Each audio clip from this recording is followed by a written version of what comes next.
Unfortunately, we can't. And I think there's some silver linings to being able to take an event like this and put it in a virtual space on a virtual platform.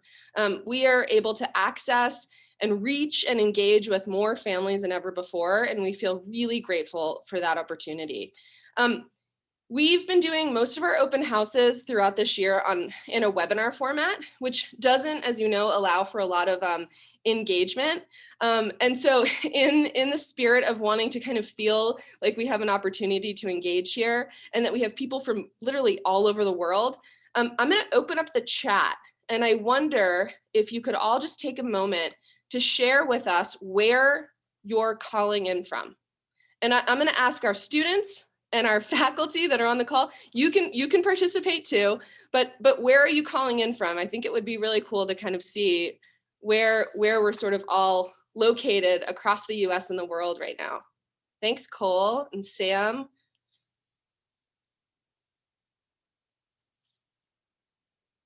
Great. So we have Texas and Savannah, Georgia, White Plains, Atlanta. Hunter is from Atlanta, but here in Bethlehem, New Hampshire, Pennsylvania, Maine, New Jersey, Massachusetts, New Hampshire, some Rhode Island. Wonderful. We even have someone here from Brazil. Peter's heart will always be in New Jersey. Appreciate that. And another family from Brazil. That's terrific. Thank you. Again, something we would never be able to accomplish in a traditional open house setting. So feeling really grateful to be able to have that right now. So we're gonna get started and just jump right into it. And I want to give a moment for a few, and Singapore. Thank you, Sophia. I want to provide an opportunity for my teammates, our admissions team, to welcome you and introduce themselves, as many of you have been working closely with not just me, but with Peter and Ashley as well. So I'm going to turn it over to them for a quick introduction and a quick welcome. I'll keep things brief, everyone. Hopefully you know me, but my name is Peter Wickman. If you don't, I'm the Director of Admission and Financial Aid here at the White Mountain School. This is the 4th year that I've been here, and as I typed into the chat, I did grow up in New Jersey. It's a place that's near and dear to my heart, but of course, calling these amazing mountains up here in Bethlehem, New Hampshire home has been a real blessing. So thanks all for joining us. Ashley? Hi, everyone. I'm Ashley. I'm so excited to see names on here of folks I've been working with this year. I am our Associate Director of Admission. It's also my 4th year. It's an exciting point in an admissions counselor's life because the seniors who are on here, Arli in particular, we started together. She was a freshman and we were in our 1st year. So great to see them all growing up, and excited to have you all here with us. Thank you. And that was a great segue. I am honored tonight to actually be co-hosting this event with Arli, who is our all-school president. So we'll be kind of going back and forth in running different portions of tonight's event. And with that, I want to give Arli an opportunity to both introduce herself and share a little bit about what the White Mountain School means to her. Arli? Thank you so much, Allison. Hi, everyone. It's nice to meet you all. My name is Arli. I am a 4-year senior at White Mountain, and I am from New York City. I serve as the student body president, and I'm also involved in many things on campus, such as one of the leaders of our student of color affinity group, residential proctor, and a WMS Scholars Mentor. And as I reflect on my time at White Mountain, one of the things that stands out to me is how much I was able to participate in and challenge myself. I was unfamiliar and unsure about so much, such as living independently, academics, the outdoor world, college. But one important lesson that I learned over in front of me. And if the opportunities were in front of me, then I would just have to create them, not only for myself, but for others. I was able to grow so much as a person, and I hope to take these valuable lessons as I venture off into college next fall. I am entirely grateful to the school for allowing me to become part of the WMS community. So thank you. Thanks, Arli. And before we get started with our program, we're also really thrilled and honored to have our head of school with us here on the call tonight. I'd like to just give him a moment to welcome you and introduce himself. John. Thanks, Allison, and thanks, Arli. That was really great. I'm John Drew, head of school in the middle of my second year here. Just want to wish a warm welcome to all of you and thank you for being here with us tonight. And it is remarkable to see how many places we're all joining from, which is a real benefit and a silver lining to our need to use Zoom. So welcome. I'm really proud of our faculty and staff and students who have worked really hard this year to overcome the challenges of the 2021 year, but also to help us aim to become even a better school in the future. And that's work that we're all doing together and creating a future for the school that I think is really exciting and I hope you'll be part of. So we have a great program lined up for you. I'll hand off to Allison, who will introduce our student panelists. Have a great night, everyone. Thanks, John. So before we kick things off, the two major portions of tonight's event will focus what we think is the most important part of our school, right? The people. So we're going to give you an opportunity to first hear from a group of students. We intentionally selected 7 students who were new to the White Mountain School this year. Quite an unusual year to both search for a school and join a new school. And I think, you know, they all did it so wonderfully and in their own unique and beautiful ways. And so I'm going to give them an opportunity to introduce themselves, and we have some questions for them, some that you pre-submitted. So we'll be able to hopefully get at some of the things that you've been thinking about as you're exploring the White Mountain School. And after that, then I'm going to turn it over to Arli, who will put our faculty members in the hot seat, and she will have questions for them about various aspects of the school. I also want to share, as we're heading along here, if you think of questions, please feel free to throw them into the chat. They will go directly to Peter, Ashley, and me, and we will make sure that we're able to answer them. And they will be privately sent to the 3 of us. If we don't get to your question, rest assured we will reach out to you to follow up on it if we don't have enough time tonight. So I think that's good. We're going to jump into the student voice section of this event. And without further ado, I'm going to pass it off to Yusei, who will begin with the introductions. He's going to share who he is, where he's from, what grade he's in, and one thing he loves about the White Mountain School. Hi, my name is Yusei, and I'm a freshman, and I'm from Japan, Tokyo. And one thing that I love about this school is like the community and how much the faculty care about us. I'm Dana. I'm from Boston. I'm a junior, and I think my favorite thing is the take on classes and teaching as like with students instead of just talking to the students. Hi guys, I'm Hunter. I'm from Atlanta, Georgia, and one of my favorite things about here is the academic support.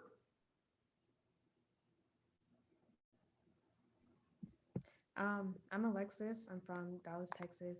One of my favorite things about White Mountain is like the community and the people and the opportunities that we have here. I'm Kyler. I'm from New York City, New York. I'm a first-year sophomore at White Mountain, and one thing that I love about White Mountain is the beautiful campus that we have available to us. Hi, I'm Lexi. I'm a first-year sophomore. I'm from Long Beach, California, and one thing that I love is the tight-knit community that we have.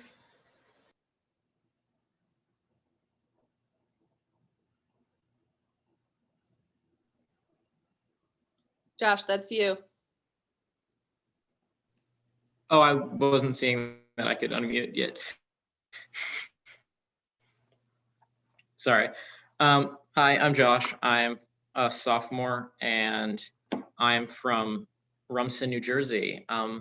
Probably my favorite element about the school is that it's very community focused, and like it allows you to see a lot, like your teachers as people better and really get to know them, which is an experience you don't get in a lot of places that I really enjoyed.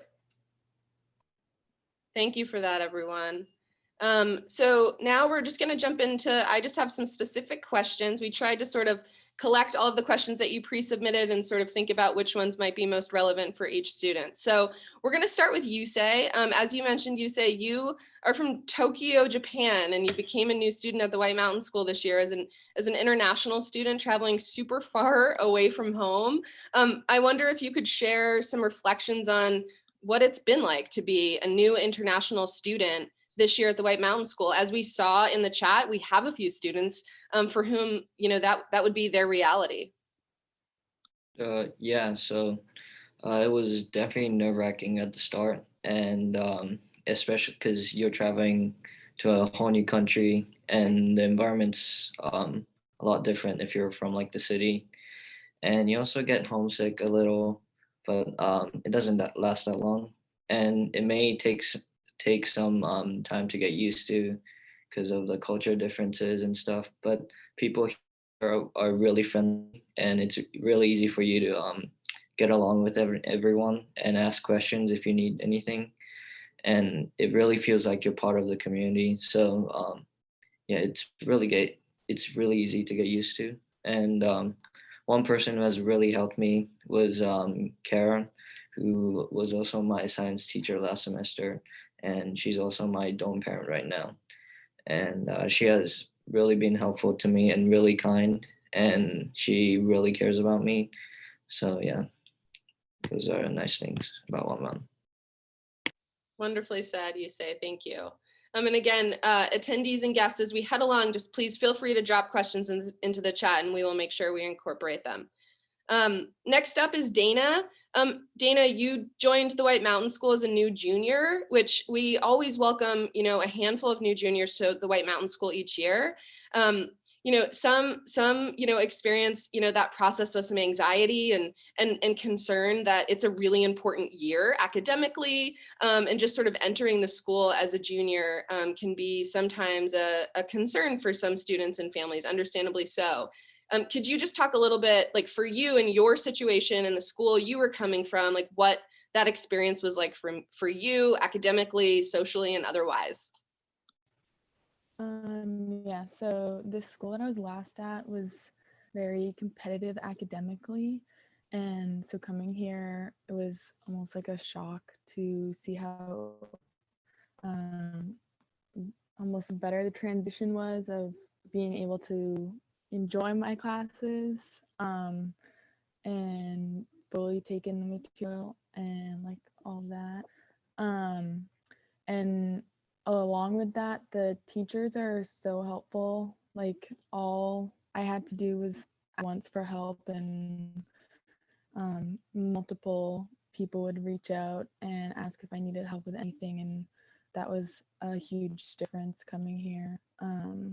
And socially, I was really worried about making friends, especially during COVID. It's a little more tricky, but I found that it happened really quickly since you're always hanging out around people, that it just kind of comes naturally. Awesome. Thanks, Dana. Hunter, let's jump to you next. I remember interviewing you, I guess almost a year ago, and we talked a lot about how much you really love traditional sports. You know, that's been a huge part of your trajectory so far. Can you talk a little bit about what it was like to come to the White Mountain school that does offer traditional sports, right? But also a breadth of different kinds of activities. What was that like for you? Yeah, so I thought I wasn't very open-minded at first about trying new sports because I'm not a big fan of trying new things. But first off, when I started watching kids just rock climb and having fun, and then like kids going to the trampoline in the gym, it definitely made me open my eyes a little bit. And it's also very true about like traditional sports. Like I'm not even a big soccer fan, but I did soccer in the first semester as my sport, and it was really fun. It wasn't super competitive. There's a basketball court. That's my favorite sport, so I play on that all the time. If you want to play football, you can definitely bring a football. There's like multiple fields here. And yeah, this semester we're skiing for like winter sports, and I already knew skiing was fun, but in the Northeast, it's really fun. And yeah, I've just had a blast just trying a bunch of new stuff. I played big kickball here before. It's pretty cool. Awesome. Thanks, Hunter. And then let's transition to you, Alexis. And this is this I think will speak to a question that we just got in the chat. So now that you're sort of over a year into, or over half of a year, sorry, into your first year at the White Mountain School, as you sort of reflect back on that time, what have you really valued about your time here so far? What comes to mind? I really value like the community and the people. It's like great being like a freshman coming in. I've never been to like a boarding school before, so like this is my first time being in like the private school kind of like environment. And like I didn't really know what to expect, but coming in, I was friends with like I am friends with like a bunch of seniors and like people older than me, and it's like crazy to see how like all these different like grades can interact with each other because we're always together all the time. So like it's like a really tight and like close community, and it's like we're all close and we're all like, it's really fun being together. I mean, with COVID we can't be as close, but it's amazing how people of all ages and all grades are like together and friends, and like the community is really nice. Awesome. Thanks, Alexis. Kyler, over to you. You came from a junior boarding school, so you were sort of in this setting before you came to the White Mountain School, and had a pretty clear sense that that was what you wanted in your next school. So, in the context of that, how did you decide to put White Mountain School on your list, and what ultimately sealed the deal and made us so fortunate to have you here? Oh yeah. So coming from the Rectory School down in Connecticut in a junior boarding setting, kind of prepared me a lot for White Mountain. My freshman year, I spent at the Rectory, and we had a program that consulted us and helped us find secondary schools and boarding schools now. So I had a couple schools on my list, toured, interviewed, looked at, and then time came for me to interview with White Mountain. And right from the start, it really clicked. I really just like felt home in my interview to say. There are a couple more deciding factors. One is the outdoor education aspect.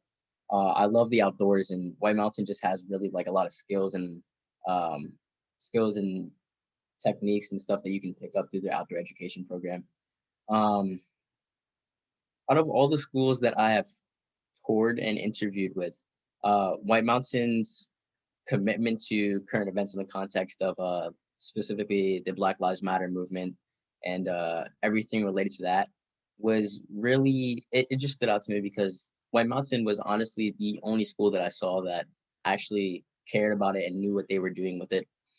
The community is also very small, and it's more of like it's kind of a small town.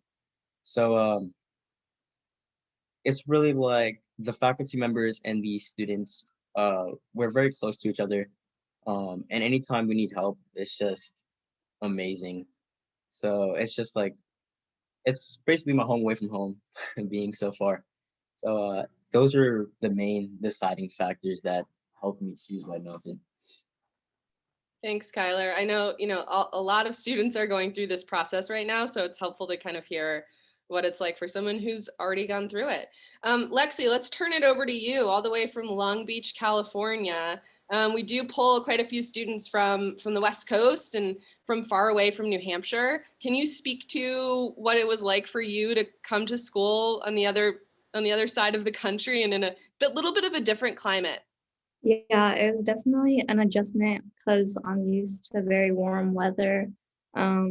But now, like, I know how to dress for the cold, and now, like, I get excited when it's like 30 degrees, which I never would have done before because I think that that's warm.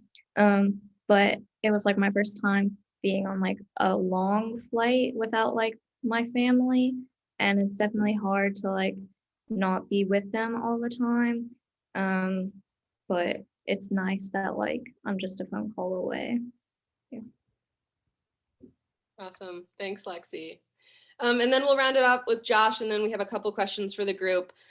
Josh, wondering, and this was a question that just came into the chat, if you could speak a little bit to your academic experience. What has it been like at White Mountain? How has it maybe been different from previous experiences you've had? What sort of works for you academically at the White Mountain School?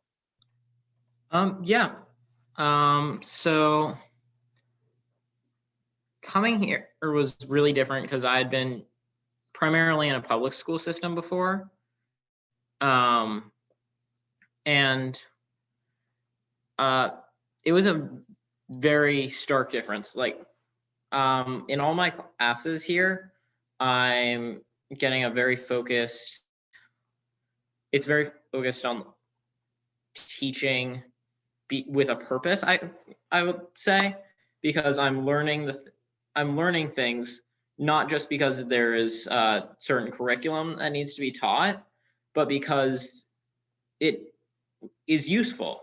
And we not only are told that purpose, but we explore it as well, which I think is a situation you don't get at a lot of schools.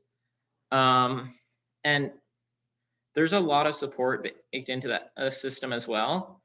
Like this semester, I have a remote class that was pretty difficult. Probably not a problem that'll be next semester, but and I needed some help. And so I reached out to my advisor and asked if there was anything I could do. And she, after just half a day, she came back to me and said that Mike, the associate head school, volunteered to teach a study hall for me once a week, and which I've been doing for a while, and it's been extremely helpful. And I just think that shows that, like, what this community is like. Thanks, Josh. Appreciate that. We have a couple more minutes before I hand it over to Arli, and she takes it from here. But we did get a question about wondering a little bit about the student advisor relationship. So students, and you can just unmute yourself and speak up, and it doesn't have to be everyone, but a couple of people could chime in on this. What is your relationship like with your advisor? What role do they play in your experience at White Mountain? I can start this off. My advisor is fantastic. I do not know what I'd be doing without her. She's been super helpful with getting me into the classes I need, making sure I know what I'm doing and when I'm doing it. She's helped me do a few things, and she's even gone out and picked up takeout for me. It's really wonderful.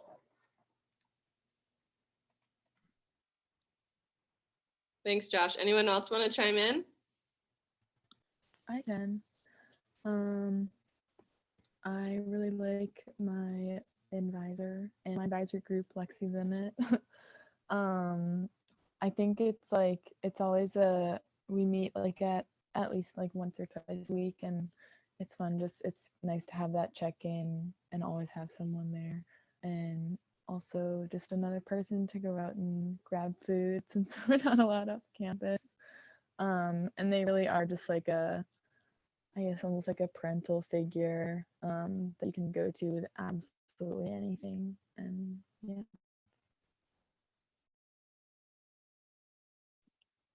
Awesome, thank you. So one more question. Someone just submitted, I've read due to COVID, the school could not run field courses. So instead they introduced exploratory learning classes. They seem really interesting. What has been your favorite course so far? So for students on the call, if you want to chime in with an EL class, we've run 3 weeks, 4 weeks of them so far. What have been some that have stood out to you? Which ones have you really enjoyed? Oh, sorry, Alexis. Okay. Sorry. I did woodworking for one of mine, and I made a skateboard, and it was a lot of fun. because I really like woodworking. But, yeah. I've only got to experience like one of them because I got here, like I was like the last like cohort to get here. And then I did how to manage stress and anxiety. I didn't really like when I first like heard that I was placed into it, I wasn't really interested in it. But when I got to it, it was really fun. Like we made stress balls, we made like Play-Doh, and we like did a bunch of fun things, and yeah, it was really fun. So I've only gotten to do one EL course since I was in the same cohort as Alexis, but we also, for our last EL day, which was yesterday, did MLK Day programming, which was really interesting, and I really enjoyed all the workshops that people developed, students and faculty. And it was really interesting to learn all that stuff. Even as a facilitator, I still learned so much, and it was a really interesting experience. Thanks, Josh. Appreciate that. I'm only 1 minute over our schedule right now, which is pretty impressive. So I want to start by just thanking our students so much for being on the call. They're going to hang on. They're going to just turn their videos off, but they're going to be here. So for our Q&A at the end, they'll be able to answer questions. So thank you to all of you. And without further ado, I'm going to pass it on over to Arli, who's going to handle the faculty panel portion of the event. Arli. Thank you so much, Allison. So we can start off by having the faculty introduce themselves.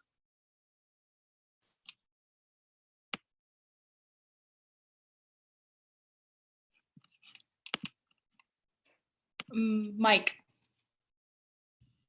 Thanks, Arli. My name is Mike Peller. I'm the assistant head for teaching and learning, and it's great to be here. I look forward to being in conversation with all of you. Hi, good evening, everyone. My name is Kim Cooper. I am the Director of Equity and Inclusion, and I also teach a couple of sections of English. Thanks for being here.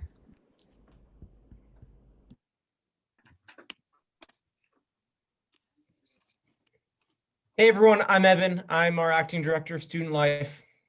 Looking forward to answering some questions. Hi, everyone. I'm Rebecca. I'm Academic Dean and Director of the Learning Center. This is just my 4th year here. Allison and a couple other people and I all came at the same time, but I've had a long career in boarding schools, both day and boarding. Things that I've done since I've been here, I've been a dorm parent, a field course leader, a math teacher, a learning center coach, and the hands down favorite, an advisor.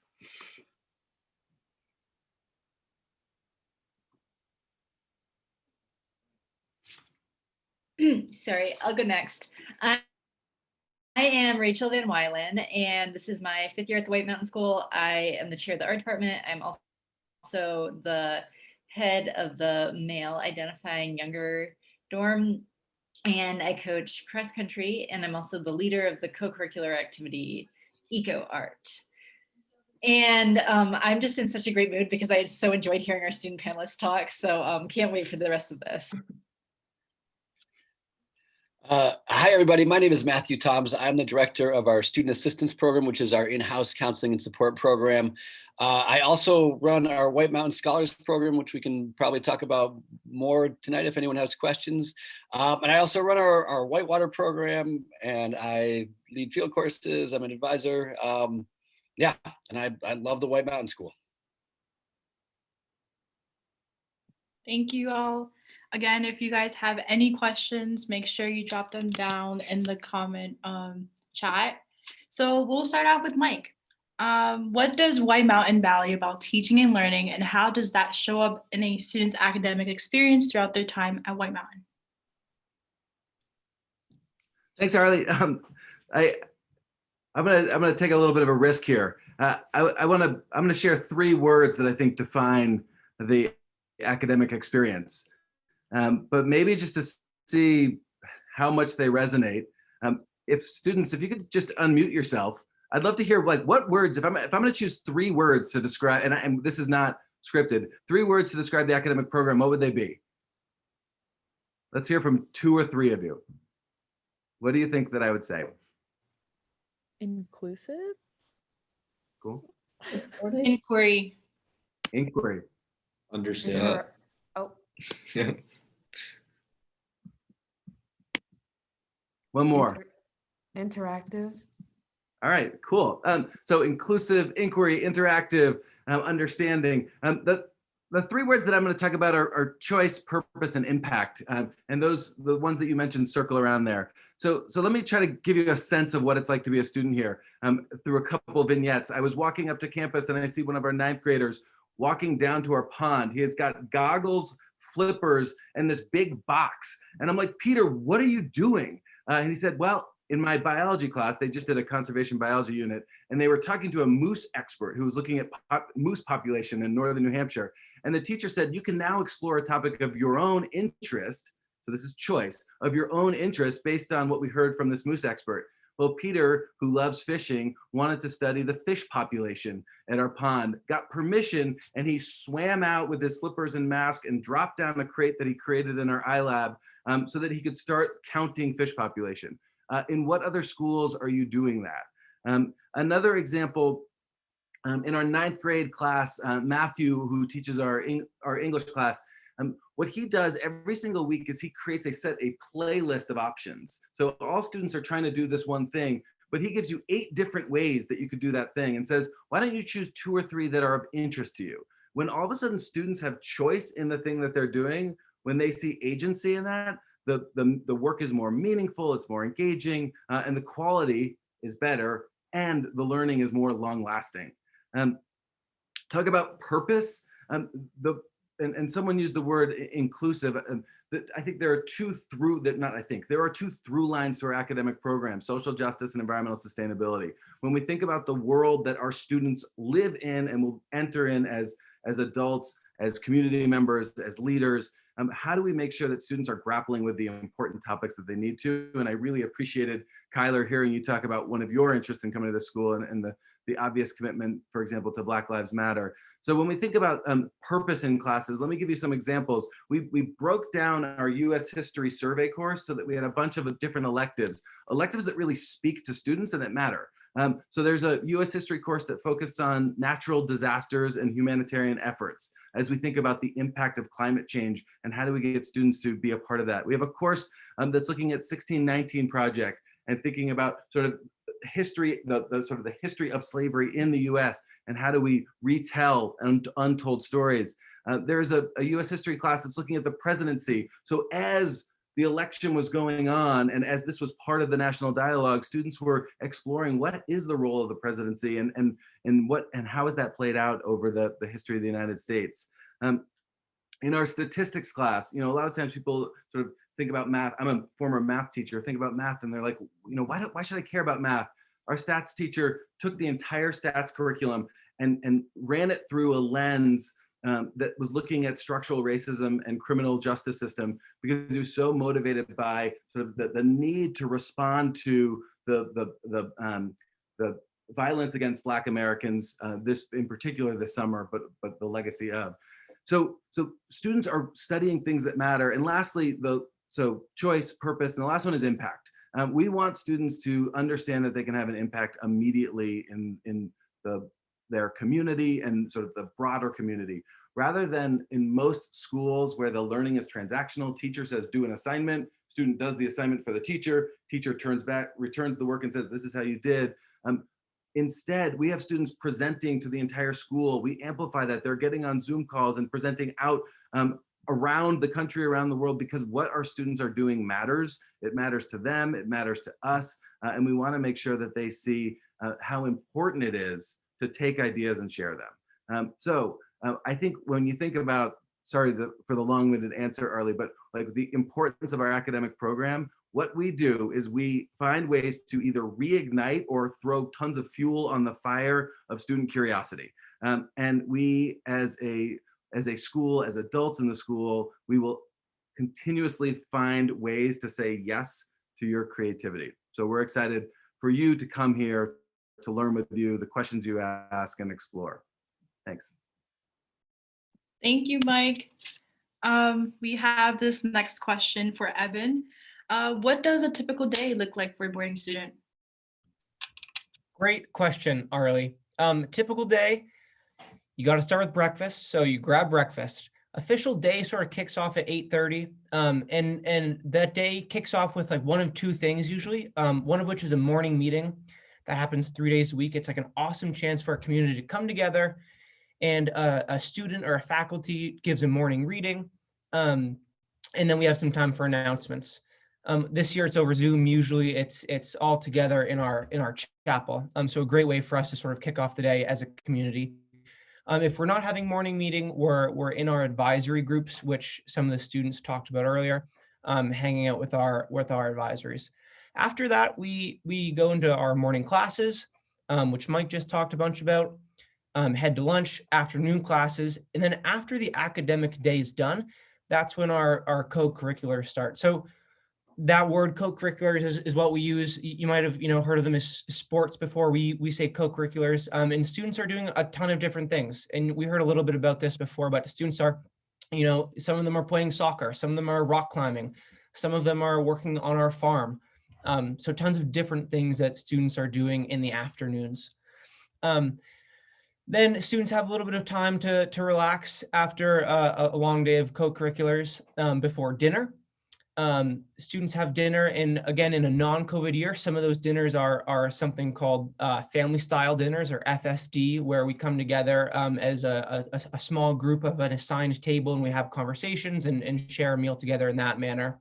And then after dinner, there's a little more downtime. So sometimes students are climbing in our fitness center or bouncing on our trampoline before we go into study hall. So study hall is sort of what takes up our night times here. Study hall happens in the dorm, so students are in the dorm studying.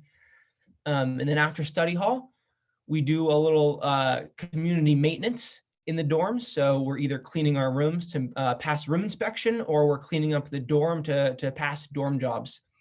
And then there's a little bit of time after that to settle in for the night before we turn the lights off, go to bed, and then do it all again. Our weekends look a little bit different. They usually have a later start for a brunch and tons of awesome weekend programming, which maybe I can talk about a little bit if there are questions about that later. But that's sort of what an average day looks like. So classes, extra or co-curriculars, some downtime, some eating. It's awesome. Thank you, Evan. And this next question is for Matthew. Matthew, what about the WMS community makes it different from other schools? Great question. And I feel like this is one I could talk for a long time about, but I'll try and narrow it to a few things that are important to me in my time at White Mountain School. White Mountain School has an incredibly welcoming and inclusive student community. And they embrace all types of people and students. And one of the things that leads to is that kids can shed their facade and be who they truly are, or who they want to be. And in my time here, I've seen a lot of students who have really struggled at larger, or maybe more traditional public or private schools, come to White Mountain School and figure out who they are and what their identity is, and then thrive here in that identity. And kind of like right alongside that, students are just really kind. Students are kind and sweet to each other. And I don't know that you would find that at all academic, like high school academic institutions. Our academic program is top notch. Mike spoke to that very eloquently, so we'll leave that at that. One thing I think is specifically unique to White Mountain School are the pillars of outdoor and experiential education, and then belonging and inclusion and equity and social justice.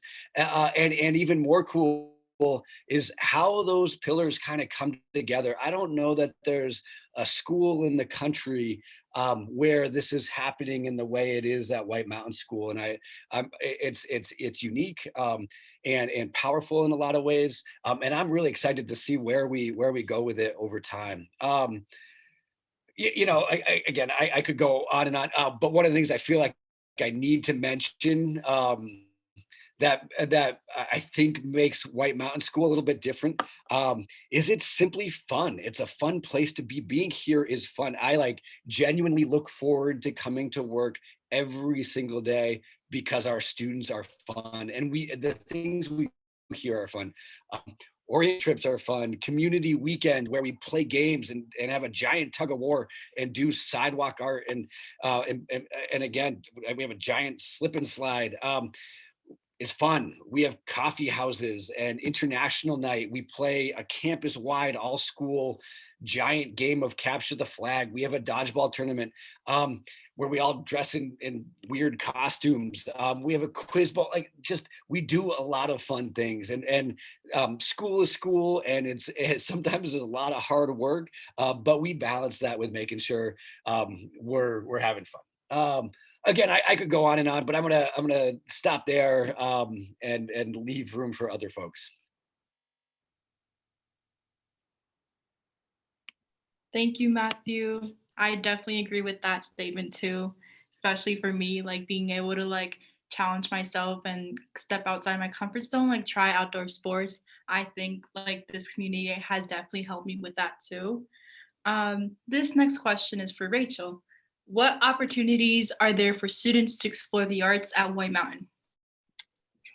Thanks, Arli. And there are so many ways to explore the arts. You can take an art class, you can do an art co-curricular, you can do a field course, you can do an EL course. We have weekend activities, so many things. And then within that, we have a lot of different genres of art. We have a really nice ceramics studio. I think it's really nice, especially for a school our size, the number of art spaces we have. So we have that. And then in a different building, we have a space for drawing and painting and collage and printmaking and other 2D media like that. And then we also, which I think is really special, have a dark room. So if you're interested in learning about film photography and mixing up all those chemicals and getting to do that, that's another huge space. And then I think we also do a really good job of using spaces outside the school. So we have had students show their work in local galleries, quite a number of local galleries actually. And then when we're on field courses, we might go to New York City, we might go to France. We've done some really cool trips to Mount Desert Island, Acadia National Park. So there's really no limit to what you can do in the arts at the White Mountain School. And I also want to make note of the fact that we have students who get into top tier art schools, but we also have students who probably didn't use the word artist to describe themselves before they came to this school. And then they found one thing that made them excited. And it might have been the dark room, and it might have been the ceramic studio, and it might have been something that they made during eco art as a co-curricular, but there really is a lot of space for different levels of engagement and for different kinds of artists to be involved. Thank you, Rachel. I remember last year I took your ceramics class, and that was really fun, you know, spending a lot of time in the ceramics room and just trying to make that sea turtle that I made at the end. So yeah, I really appreciated that class too. And he was beautiful. Thank you. This next question is for Rebecca. What is offered through the Learning Center, and how is it incorporated in a student's daily schedule? And do students stay in the Learning Center for the entire time at WMS? Sure. Well, first of all, about a quarter of the school is enrolled in the Learning Center. And what we do is we help teach you skills that allow you to learn more deeply, better, get better grades, do well in class. They're all skills that will last you through school, through college, and talk to your parents into life. These are all things we need to know. So it might look like exposing you to like 3 different ways to help you be more organized. Different tips on, this is how you study for a chemistry exam, but this is how you read this great book in English class. They're different skills. Will help you motivate yourself and set goals that you want to achieve. It's just, it really, I want to say it's individualized on what you need, but basically we're coaching you on how to do well in school. There's 2 models that you might choose from. Some kids choose the daytime model, which is 2 students and 1 coach that meets 3 times a week. And you work on all these things for 3 70-minute blocks. Other students might feel like that's too much help, so they choose our evening assisted study hall, where it's 5 to 6 students and a coach, and you get your homework done while you're learning these sorts of skills. So either one is a great opportunity. The daytime study hall, I want to reassure you that you don't choose the Learning Center instead of Rachel's ceramics class. We have 6 blocks. Students take 5 classes. And if you're in the Learning Center, instead of a daytime study hall, you work with your coach in the Learning Center. So you still get to do all those other great things. It's not instead of art or music or athletics, the way it is in some schools. The last part was, how long do students stay? It really varies. A number of students will choose to be part of the Learning Center for their first year to make sure they have a great transition to a new school. And then they feel like they're independent and they're ready to go.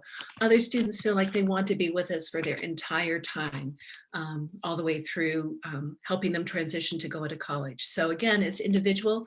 It's based on what you need. And there's some of the student panel are in the Learning Center, talk to students, they love it. And I often hear other students who aren't in the Learning Center say, I wish I were in there.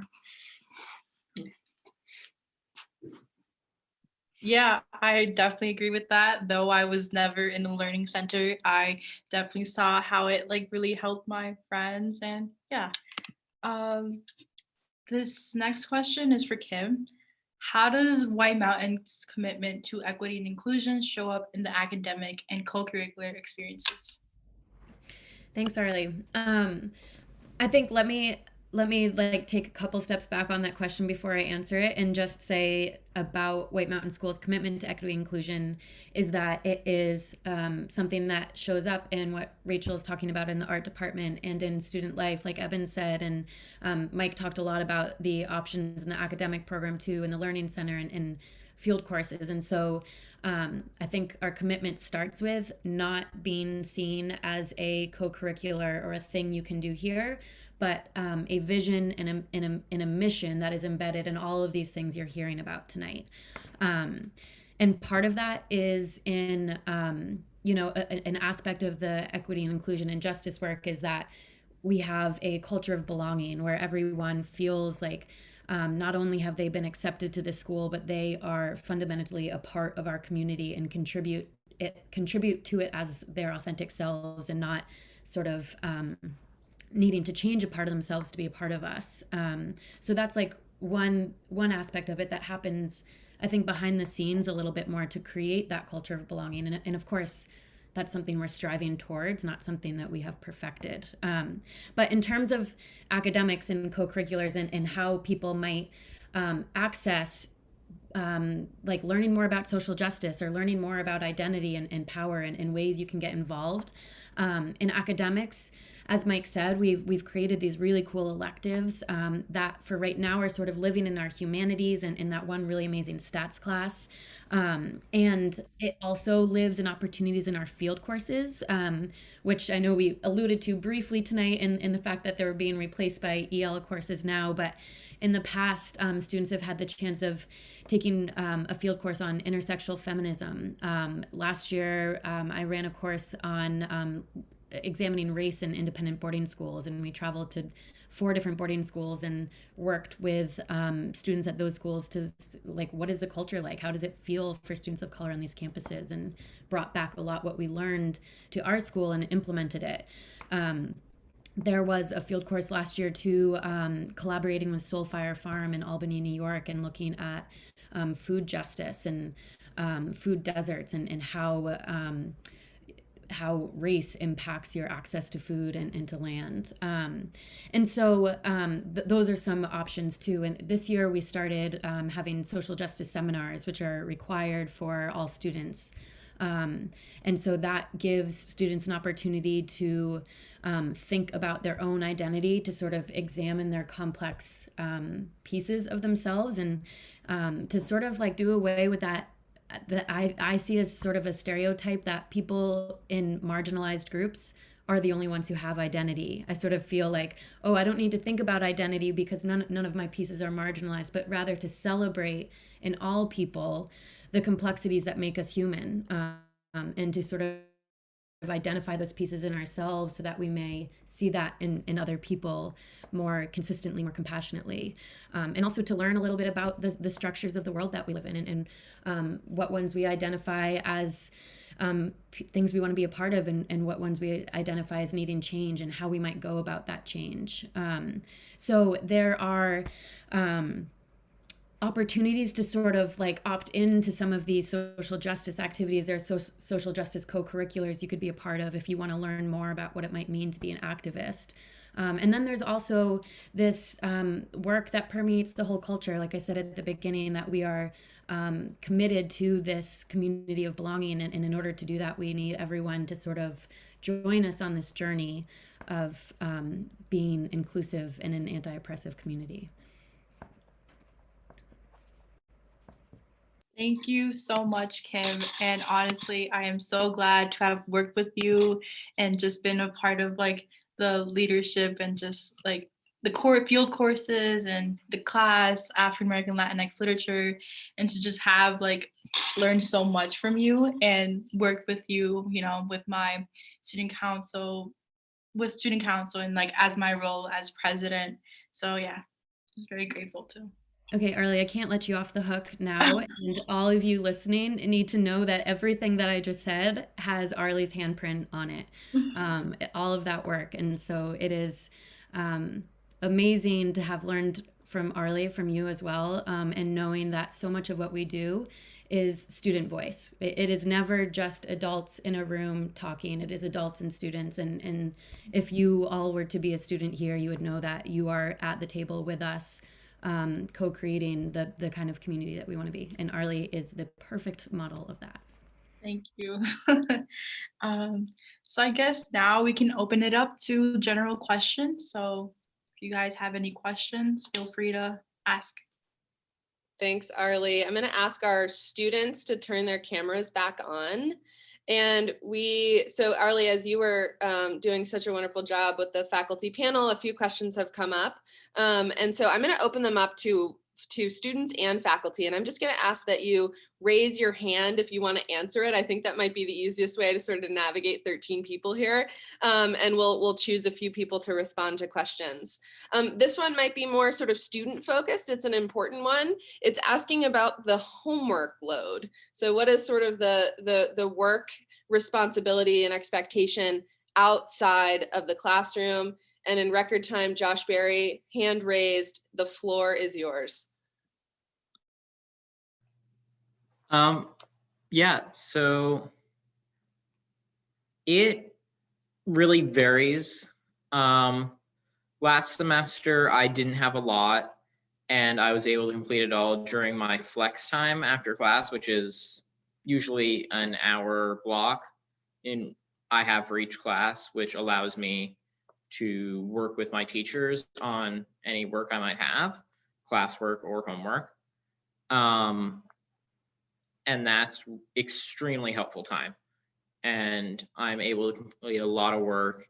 And it's also just nice to know that I don't have to dictate this part of the schedule for myself.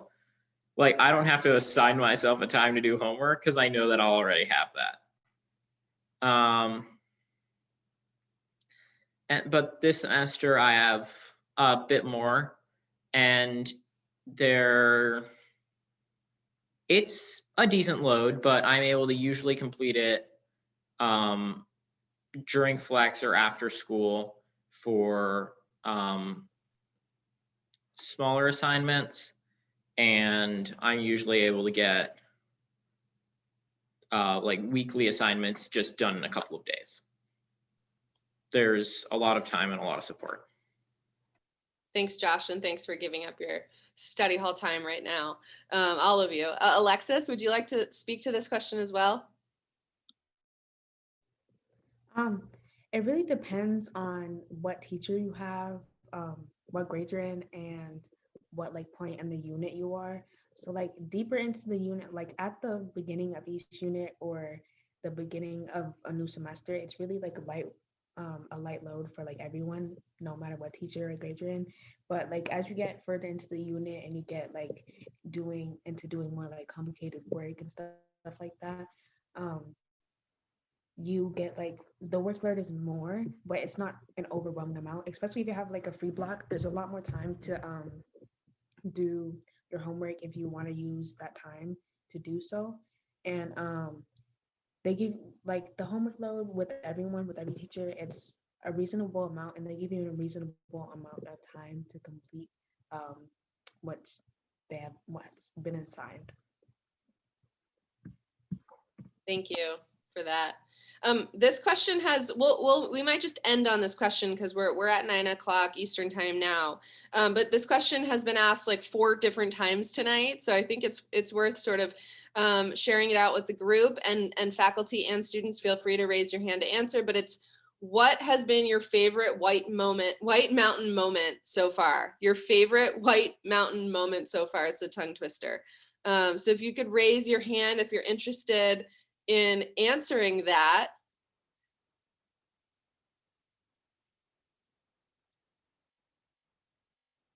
All right, Dana, thank you. Sure. I would say like going to Cannon when the weather is nice. I was pretty nervous about going so much because I'm not a very into physical activity, but when the weather's nice, it's incredible, and like spending that time with friends is so much fun. Yeah. Thanks, Dana. And Cannon is our local ski mountain that is just about, I think, like a 16-minute drive or so, depending whether you're driving a school bus or your own car to the mountain. Rebecca?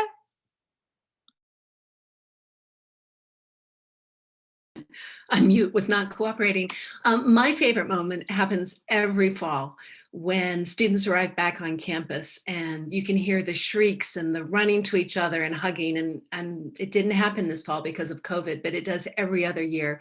And then the returning students and the faculty all pull together and give new students the same sort of welcome. And it happens again and again, and it's just wonderful. Thank you. Rachel?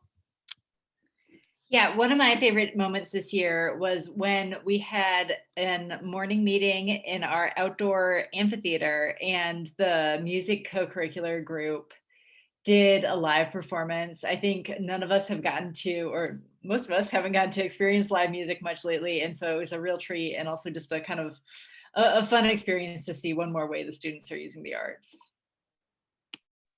All right, and then thanks, Rachel. That was a really amazing morning. We'll close it out with Kim. So I am one of the faculty advisors to the LGBTQ plus affinity group, and each year we celebrate National Coming Out Day. And we do this at morning meeting together as a whole community. And I believe it was last year, one of the students said, well, how about this year we leave space for someone, like if we just want to say, hey, like, is there anyone else who wants to come out? And I said, okay, in my head thinking, okay, like who's gonna do that? That's incredibly terrifying to do, like off script. And so we have the morning meeting, it's beautiful, and then the student says, all right, we just want to leave space for anyone who else wants to come out, and it's quiet for a little bit, and then a student from the floor just raises their hand and just comes out in the most sort of hysterical, authentic way, and the whole room erupts into cheering and clapping, and it was just one of those moments that affirmed for me that we are, in our heart of hearts, the community that will celebrate that bit of love and compassion and bravery that it takes, and that a student totally unprompted would feel comfortable to join a coming out celebration and have that sort of to have her coming out received in that way was definitely one of my favorite moments here. Awesome, thank you. And we are at time, a little bit over. I want to take a really important moment here to thank my colleagues and our students for giving up time in their evening to share this incredible school and their experiences with you. And to all of our guests, thank you for taking the time to engage with the White Mountain School. For the students on the call, we are excited that you are in the process of or have finished your application for the White Mountain School for the fall of 2021. As you know, decisions will be released on March 10th. You can expect to receive news from us on that day. And then you will have a month until April 10th to share with us your decision. And we will be hosting an accepted student program virtually on April 6th. In the meantime, if you have any questions about your application, if you still need to do your interview or any questions about the school, please know you can always reach out to us, to me, to Peter, to Ashley. We are here to help you and guide you through this process. In addition, if you have any follow-up questions for specific students or faculty members, please send us an email. We will connect you with them. They are certainly eager to be in conversation with you and happy to answer any questions that you might have. So with that, thank you for giving up some time to spend with us this evening. We're so excited that you're interested in exploring the White Mountain School and hope to seeing you soon and being in further conversation. Thank you.